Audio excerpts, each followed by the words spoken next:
The happy-faced killer's advice? He says Kohberger should just move in with him. Keith Jesperson is serving multiple life sentences at the Oregon State Penitentiary in Salem.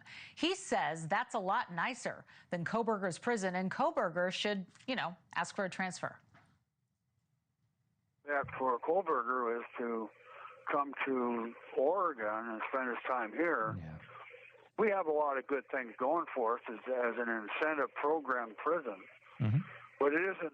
Oregon used to be a really bad prison, but since they went to the incentive level, it's gotten to be pretty weak, I would say.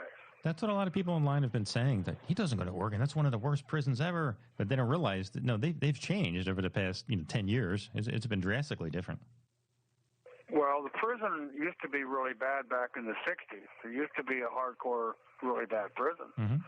Now, because of the different policies, the different incentive levels and everything, it's this place is run by good behavior. Yeah.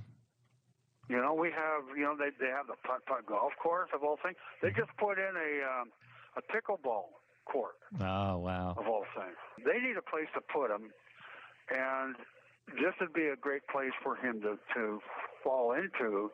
He's going to have some problems. Don't get me wrong here. But he's not going to be facing the hardships that he probably would in Idaho, where I believe it's a harder prison to do time in.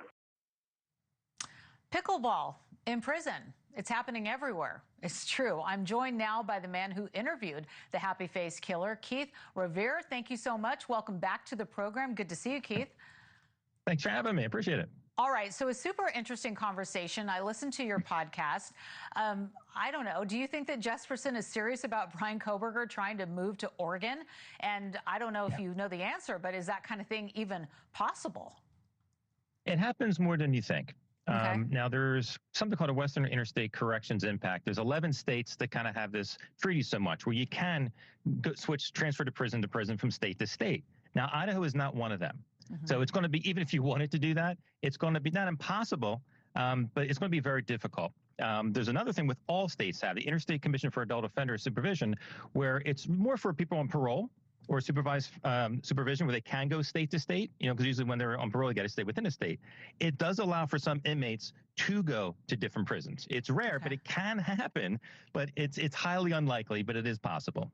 And Keith, I feel like I'm having deja vu because the last time we had you on the show, I remember talking to you about how Jesperson had reached out to Rex Heuermann, the Long Island serial killer suspect. He said the same thing. And I remember, if I remember right, he was sending him menus of his prison food saying,